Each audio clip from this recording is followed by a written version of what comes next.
Hello everyone, welcome to SDR Pathshala. आप सभी का स्वागत है हमारी नई वीडियो में। इस वीडियो में बेसिकली हम बात करेंगे ऑर्गेनाइजेशंस के बारे में। ऑर्गेनाइजेशन से अक्सर जो है हर एग्ज़ाम में प्रश्न बनते हैं और ऑर्गेनाइजेशन के बारे में अगर जो बातें हमें ध्यान में देनी पड़ती हैं वो यही होती हैं कि ऑर्गेनाइजेशन का देखो, एक तो आपको शॉर्ट फॉर्म जो होती है, जैसे हमने WTO लिखा हुआ है यहाँ पे ना, तो आपको पता होना चाहिए कि WTO किस चीज़ के लिए स्टैंड करता है। वर्ल्ड ट्रेड ऑर्गेनाइजेशन से स्टैंड करता है। साथ ही साथ वर्ल्ड ट्रेड ऑर्गेनाइजेशन की स्थापना कब हुई थी, और स्थापना के साथ साथ आप लोगों को पता होना चाहिए कि हेडक्वार्टर कहाँ पे है उसका, है ना। जो भी आपका ऑर्गेनाइजेशन होगा, संगठन होगा, उसके मुख्यालय के बारे में आपको पता होना चाहिए। समझ में आई ये बात। साथ ही साथ उसके अभी वर्तमान में कितने सदस्य देश हैं। अब सारे सदस्य देश तो याद करने से रहे, लेकिन हमें ये पता होना चाहिए कि क्या कोई 1-2 साल पहले कोई लेटेस्ट देश उसका सदस्य बना, तो उसका थोड़ा सा नाम पता होना चाहिए। ठीक है, तो शुरुआत करते हैं। पहला जो ऑर्गेनाइजेशन है वो है वर्ल्ड ट्रेड ऑर्गेनाइजेशन। अब WTO से ना आपके 2 ऑर्गेनाइजेशन बनते हैं। एक तो हम पढ़ ही रहे हैं वर्ल्ड ट्रेड ऑर्गेनाइजेशन, एक है हमारा वर्ल्ड टूरिज्म ऑर्गेनाइजेशन। ठीक है, एक तो आपका ट्रेड से रिलेटेड है और एक टूरिज्म से रिलेटेड है। इस टूरिज्म वाले के बारे में भी बात हम करेंगे थोड़े समय के बाद, लेकिन अभी ट्रेड के ऊपर फोकस करते हैं। तो ट्रेड वाले से रिलेटेड ये पॉइंट पढ़ना है कि एक तो इस ट्रेड ऑर्गेनाइजेशन का, वर्ल्ड ट्रेड ऑर्गेनाइजेशन का जो है स्थापना कब हुई थी। इसकी स्थापना 1 जनवरी 1995 को होती है। ठीक है, बहुत इंपॉर्टेंट है, पूछी जाती है अक्सर। ठीक है, 1995 में जो है इसकी स्थापना हुई थी 1 जनवरी को। अब स्थापना के लिए जो है ना एक समझौता बुलाया गया था, एक एग्रीमेंट किया गया था, जिसको हम बोलते हैं मराकेश एग्रीमेंट। ठीक है, 1994 में ये मराकेश एग्रीमेंट हुआ है, जिसके तहत जो है 1995 1 जनवरी को WTO विश्व व्यापार संगठन की स्थापना की गई थी। उसके साथ अगर मैं बात करूं कि इस वर्ल्ड ट्रेड ऑर्गेनाइजेशन का हेडक्वार्टर, मुख्यालय कहाँ पे है, तो जिनेवा स्विट्ज़रलैंड में। जिनेवा स्विट्ज़रलैंड बेसिकली देखिए, अगर आपका कोई भी ऑर्गेनाइजेशन है, कोई भी ऑर्गेनाइजेशन है जिसके नाम की शुरुआत वर्ल्ड से हो रही है और ऑर्गेनाइजेशन का जो नाम अंत हो रहा है वो आपका लास्ट में ऑर्गेनाइजेशन लिखा हुआ है, बीच में कुछ भी हो, ठीक है, ऐसा संगठन कोई भी जिसके नाम की शुरुआत वर्ड से हो रही है और लास्ट में ऑर्गेनाइजेशन लिखा होता है, तो 90% चांसेस होते हैं कि उसका जो मुख्यालय हमें देखने को मिलेगा वो जिनेवा स्विट्ज़रलैंड में देखने को मिलेगा। ठीक है, तो एक ट्रिक है, थोड़ी सी ध्यान रख सकते हो इससे। साथ ही साथ बात करें कि जिनेवा स्विट्ज़रलैंड में इसका हेडक्वार्टर है, लेकिन अभी वर्तमान में इसको वर्ल्ड ट्रेड ऑर्गेनाइजेशन हम कहते हैं। लेकिन जब शुरू में ये बना था, जब इसकी शुरुआत हुई थी, ट्रेड से रिलेटेड कोई ऑर्गेनाइजेशन बना था, तो इस समय जो है उस समय उसको GATT गैट के नाम से हम बोलते थे। गैट बेसिकली जो है, गैट एक ऑर्गेनाइजेशन था जिसकी स्थापना 1947 में हो गई थी। ठीक है, 1947 में इसकी स्थापना हुई थी और इस गैट ने जो कार्य करने की शुरुआत की है, इसकी वर्किंग शुरू हुई थी 1948 में। ठीक है, गैट के अंदर 23 सदस्य हुआ करते थे। ठीक है, 23 सदस्य जो हैं वो गैट के मेंबर्स हुआ करते थे।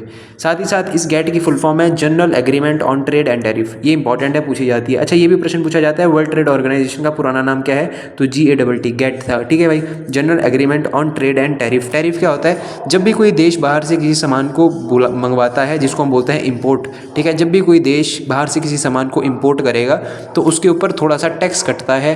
ठीक है, उसके ऊपर टैक्स लगता है, उस कंट्री के द्वारा टैक्स लगाया जाता है, जिसको हम टैरिफ बोलते हैं। ठीक है, तो ऐसे general agreement on trade and tariff, अगर आप बाहरी कोई कंट्री से अभी सामान मंगाओगे तो आपके ऊपर जो है उस सामान के ऊपर टैक्स लगाया जाएगा गवर्नमेंट के द्वारा, जिसको हम टैरिफ बोलते हैं।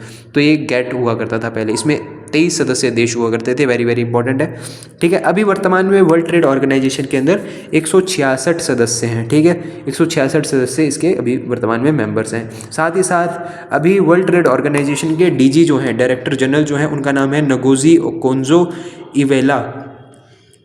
ठीक है, नगोजी ओकोंजो इवेला इनका नाम है। ये नाइजीरिया से बिलोंग करती हैं। और साथ ही साथ ये याद रखना कि ये पहली महिला जो है DG बनी है, किसकी, पहली महिला DG बनी है किसकी, वर्ल्ड ट्रेड ऑर्गेनाइजेशन की। ठीक है, पहली महिला जो है ये DG डायरेक्टर जनरल बनी है किसकी, वर्ल्ड ट्रेड ऑर्गेनाइजेशन की। ये बात आप लोग थोड़ा सा ध्यान में रखोगे, ऑर्गेनाइजेशन पहला WTO से रिलेटेड। ठीक है, वर्ल्ड ट्रेड ऑर्गेनाइजेशन का जो हेडक्वार्टर है वो जिनेवा स्विट्ज़रलैंड में हमें देखने को मिलता है, जबकि जो टूरिज्म वाला है उसका, जो टूरिज्म ऑर्गेनाइजेशन है, वर्ल्ड टूरिज्म ऑर्गेनाइजेशन, उसका मैड्रिड स्पेन में था।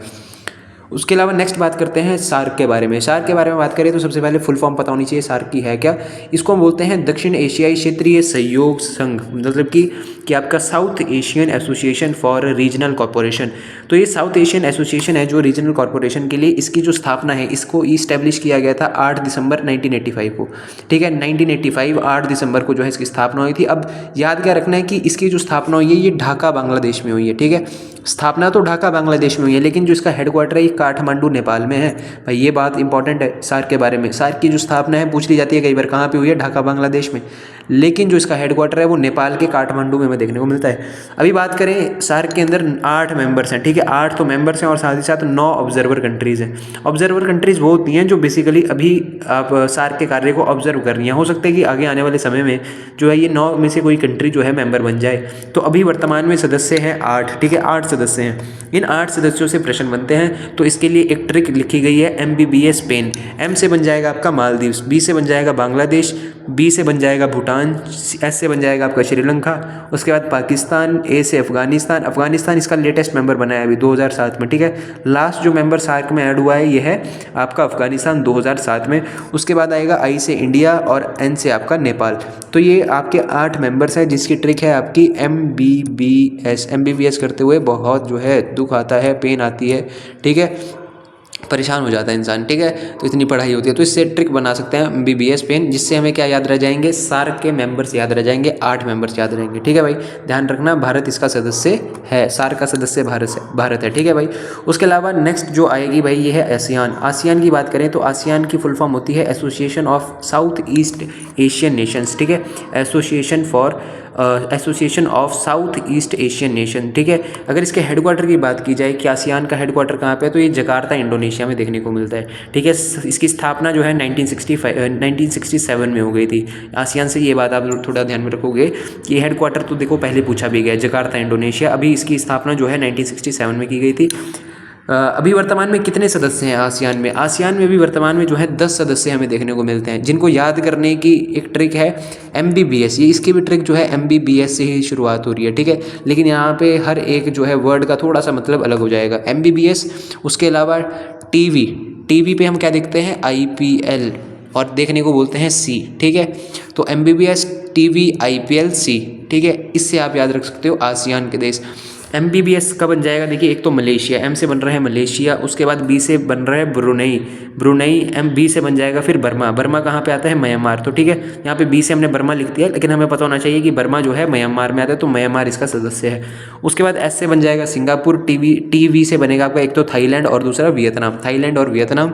I से बन जाएगा आपका इंडोनेशिया, P से बन जाएगा आपका फिलीपींस, L से बन जाएगा लाओस, और लास्ट में आपके C से बन जाएगा कंबोडिया। तो देखिए ये ट्रिक्स थोड़ी सी ध्यान में रखोगे आप लोग, और आप लोगों को जो है ज़्यादातर फोकस किस पे करना है, जैसे कि आप लोगों को पता है कि यहाँ पे M से सार्क में जो है M से बन रहा था आपका मालदीव्स, लेकिन आसियान में जो M से बन रहा है ये है मलेशिया, ठीक है। तो ऐसी चीज़ें ये थोड़ी सी इन पे ध्यान दोगे आप लोग। उसके बाद नेक्स्ट जो ऑर्गेनाइजेशन आती है, हाँ, क्या सार्क का मेंबर इंडिया है? आसियान का जो है वो मेंबर इंडिया है, तो आसियान में जो है इंडिया मेंबर नहीं है, तो ये भी बात आप लोग ध्यान में रखोगे, ठीक है।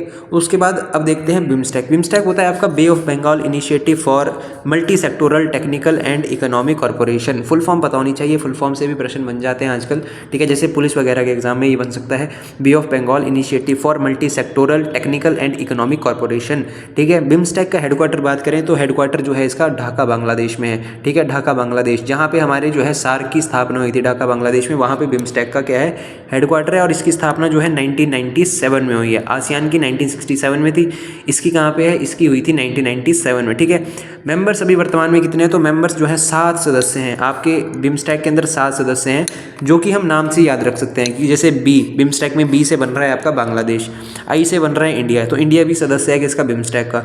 उसके बाद M से बन रहा है आपका म्यांमार, S से बन जाएगा श्रीलंका, T से बन जाएगा थाईलैंड। उसके बाद जो बिम्स्टेक में E और C है, इसमें आपको ट्रिक नहीं मिलेगी, इसके आप 2 याद रखना, भारत के पड़ोसी देश हैं, एक है आपका नेपाल और दूसरा है भूटान। तो ऐसे आप जो है इन 7 सदस्यों को जो है ध्यान में रख सकते हो। B से बांग्लादेश, I से जो है I से बन रहा है इंडिया, M से बन रहा है म्यांमार, S से बन रहा है श्रीलंका, T से बन रहा है थाईलैंड। E और C की जगह 2 याद रखना, आपके एक नेपाल और दूसरा भूटान। ये बिम्स्टेक से कोई प्रश्न बनेगा तो ऐसे इसकी एक ट्रिक लिख सकते हो वैसे आप लोग, MBBS टिन, इससे सारे बन जाएंगे। MBBS टिन से, जैसे कि M से यहाँ पे म्यांमार बन जाएगा, ठीक है, B से यहाँ पे बांग्लादेश बन जाएगा, यहाँ पे B से भूटान बन जाएगा, S से क्या बन जाएगा? श्रीलंका बन जाएगा, T से आपका थाईलैंड बन जाएगा, I से आपका इंडिया बन जाएगा, और N से क्या बन जाएगा? N से आपका जो है नेपाल बन जाएगा। तो हाँ भाई, बिम्स्टेक की ट्रिक MBBS टिन लिख सकते हो आप, ठीक है। बिम्स्टेक से याद करना है या फिर MBBS टीन से याद रखना है, ये तो आप लोगों के ऊपर डिपेंड करेगा। उसके बाद नेक्स्ट ऑर्गेनाइजेशन जो आएगी ये आएगी SCO, SCO। SCO है बेसिकली शंघाई कॉरपोरेशन ऑर्गेनाइजेशन, इसकी फुल फॉर्म पड़ती है आपकी शंघाई कॉरपोरेशन ऑर्गेनाइजेशन। ये बेसिकली स्थापित किया गया था 2001 में 2 कंट्रीज़ ने मिलाकर, एक तो चाइना और रशिया। चाइना और रशिया के जो है सहयोग से आपकी शंघाई कॉरपोरेशन ऑर्गेनाइजेशन की स्थापना हुई थी। अब हमें लगता है कि इसका हेडक्वार्टर शंघाई में ही होगा शायद, लेकिन इसका हेडक्वार्टर जो है बेसिकली कहाँ है, इसका हेडक्वार्टर बीजिंग चाइना के अंदर हमें देखने को मिलता है। ठीक है, SCO का जो आपके शंघाई कॉरपोरेशन ऑर्गेनाइजेशन का है, इसी का एक आगे एक स्ट्रक्चर है, हम एक एजेंसी बोल सकते हैं जिसको रेट्स बोलते हैं हम, RATS, रेट्स के नाम से जानते हैं। रेट्स है क्या, ये रीजनल एंटी टेररिस्ट स्ट्रक्चर है। ठीक है, रीजनल एंटी टेररिस्ट स्ट्रक्चर, ये किसके अंडर काम करता है, ये SCO के अंडर ही काम करता है, शंघाई कॉरपोरेशन ग्रुप के ऑर्गेनाइजेशन के ही अंदर जो है काम करता है। इसका हेडक्वार्टर कहीं और है। ठीक है, SCO का तो कहाँ पे था, ये तो हमारा बीजिंग में था, लेकिन इसका जो है आपका ये दिखेगा आपको ताशकंद में, ताशकंद पड़ता है आपका उज्बेकिस्तान में, उज्बेकिस्तान ताशकंद में जो है ये रेट्स का जो है वो क्या है, हेडक्वार्टर है। उसके अलावा अभी वर्तमान में SCO में कितने सदस्य हैं, 10 सदस्य हैं। ठीक है, 10 सदस्य कैसे याद रखोगे, ट्रिक है आपकी, ट्रिक से बन जाएगा आपका ट्रक, एक तो ट्रक, उसके अलावा याद रख सकते हो पिक, ट्रक पिक। ठीक है, ट्रक पिक, ट्रक जो है पिक कर रहा है, ऐसे याद रख सकते हो। टी से आपका बन जा रहा है, टी से आपका बन जा रहा है तजाकिस्तान, तजाकिस्तान के बाद R से आएगा रशिया, U से आ जाएगा आपका उज्बेकिस्तान, C से आ जाएगा चाइना, K से आ जाएगा आपका किर्गिस्तान, P से बन जाएगा आपका पाकिस्तान, I से बन जाएगा इंडिया। याद रखना पाकिस्तान और इंडिया दोनों मिलकर जो है इसके सदस्य बने थे 2017 में। K से बन जाएगा आपका कजाकिस्तान। उसके बाद अभी जो लेटेस्ट मेंबर इसमें जुड़े हैं, देखिए K तक तो हमें यहीं पे याद हो गया, उसके अलावा आप IB भी ऐड कर सकते हो इस ट्रिक के अंदर, पिक IB। ठीक है, पिक IB। IB में मतलब देखिए आपका I से बन जाएगा ईरान, ईरान इसमें 2023 में ऐड हुआ था। और जो है SCO का मेंबर लास्ट जो बना हुआ है 2024 में ऐड हुआ है वो है बेलारूस। तो वेरी वेरी इंपॉर्टेंट है भाई, SCO के जो लास्ट मेंबर ऐड हुए हैं ईरान और बेलारूस। ईरान हुआ है 2023 में और बेलारूस हुआ है 2024 में। उसके बाद नेक्स्ट जो आता है ये है आपका ADB, Asian development bank. Asian development की बात करें तो ये बेसिकली जैसे कि हमारे वर्ल्ड बैंक होता है, एक हमारा इंटरनेशनल मॉनेटरी फंड होता है, वैसे ही एशिया की बात करें तो एशिया के अंदर एक डेवलपमेंट बैंक है जिसको हम ADB बोलते हैं, एशियन डेवलपमेंट बैंक। ठीक है, इसके अंदर वर्तमान में 69 मेंबर्स हैं, जिसमें से 49 तो हमारे एशियन रीजन के ही हैं और 20 जो है वो अदर रीजन के हैं। ठीक है, मतलब कि एशियन रीजन मतलब कि ऐसे देश जो एशिया से बिलोंग करते हैं, उसमें 49 सदस्य हैं और बाकी 20 ऐसे हैं जो एशिया के अलावा किसी और कॉन्टिनेंट से बिलोंग करते हैं। तो हम ये भी प्रश्न पूछ लिया जाता है कि एशियन डेवलपमेंट बैंक में केवल और केवल एशिया के ही देश इसके सदस्य बन सकते हैं, तो नहीं, ऐसा कुछ नहीं है भाई।